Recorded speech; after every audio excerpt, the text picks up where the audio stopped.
You know, every big change starts with just an idea, right? But how do you actually turn that spark into a full-blown fire? Well, that's what we're here to do. We're going to build the blueprint for a really powerful campaign, and I'll walk you through how to get from just a concept to making a real-world impact. So, you've been tasked with creating a campaign to change behavior. That's a huge task. It's totally normal to ask, okay, where do I even begin? It can feel like this massive canyon between your passion and an actual working campaign. But don't worry, we've got the map for you. All right, here's our game plan. We'll kick things off with a campaign challenge. Then we'll dive into the three big phases: the plan, the design, and the justification. And to wrap it all up, we'll talk about how to really make your impact felt. All right, first section, your campaign challenge. Let's talk about getting from that initial idea to real impact. I want you to think of yourself as more than just an activist. Think of yourself as a campaign architect. You're designing this thing from the ground up, and every piece has to be perfectly constructed. So here's the mission, plain and simple. You've got to plan, design, and then justify a campaign that's powerful enough to actually change minds, behaviors, or hey, maybe even laws. We're not just talking about a cool idea here. We're talking about building a machine for change. Okay, let's get into it. Phase 1, the plan. This is all about building your foundation. Seriously, this is the concrete you're pouring, because without a rock-solid plan, even the most amazing, creative idea is just going to fall apart. First things first, let's get this straight. There's a huge difference between aims and objectives. Think of your aim as the big picture goal. It's the mountain peak you're trying to reach. Your objectives, on the other hand, are the small, specific, measurable things you have to do to get there, like getting 10,000 petition signatures. Each one is a step on that climb.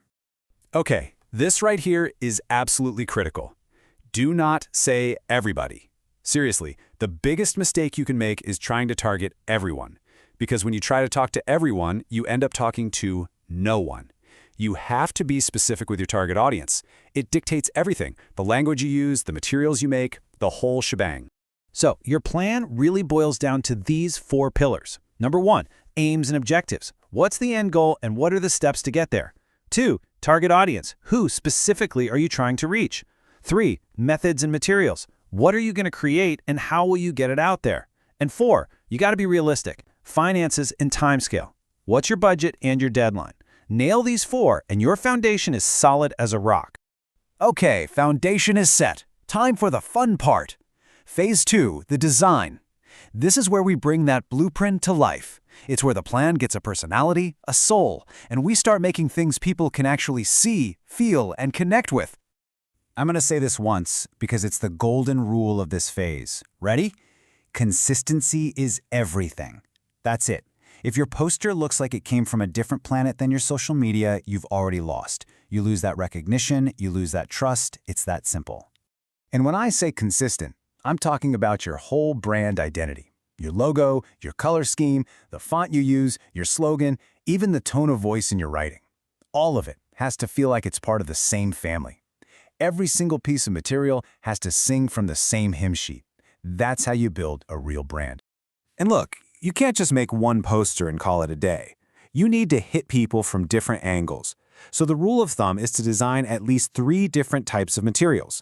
You know, maybe a poster for the real world, some sharp social media graphics for the online world, and maybe some merch so your biggest fans can become walking billboards for your cause. Let's look at a quick example. Imagine a campaign about online fraud. The design has to feel urgent, right? So you use these striking visuals, a clear, punchy call to action like think before you click. See how that works? The design isn't just there to look good, it's there to serve the message. And listen, every single choice you make sends a message. Are you going to make a hoodie or a t-shirt? That says something about your audience. Are you using bold colors or something more subtle? That communicates an emotion. Every little detail is a choice. So what are your choices going to say? All right, we're on to our final phase, phase 3, the justification. And honestly, this might be the most important part of the whole process. You've got your plan, you've got your cool designs, now you have to prove that you didn't just wing it. You have to defend every single decision. So what is justification? It's simple. It's explaining with good reasons what you've done and why you've done it. It's the why behind the what. This is how you show your campaign isn't just a bunch of pretty pictures, it's a smart strategic operation. You have to be able to answer these 4 questions cold. Why this issue?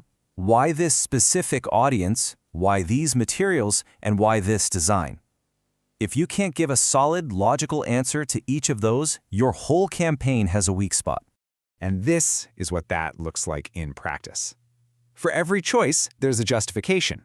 Why put posters in school hallways? Because that's where your target audience of teenagers are every single day. Why a red and black color scheme? Because those colors scream urgency and danger. Why Instagram and TikTok? Because that's where your demographic spends all their time. See? Every choice has a powerful because attached. Okay, let's bring it all home. We've gone through the plan, the design, and the justification. Now it's time to put it all together and talk about making your impact. This is your final blueprint for change. So what's the blueprint? It's really this simple. 3 steps. 1, plan meticulously. 2, design consistently. And 3, justify everything. That's it. That's the core of a campaign that actually works. And I want to leave you with this piece of advice because it's a game changer. You have to imagine that you are actually going to do this campaign. For real, like tomorrow. When you put that real-world pressure on yourself, it forces you to get your head around it and make much, much smarter choices. Because here's the bottom line. A truly great campaign is way more than just a good idea or a catchy slogan. It's a meticulously planned, purposefully designed, rock-solid argument for change. It's a complete system where every part works together. So now you have the blueprint. You've got the framework. The only real question left is, what change are you going to build?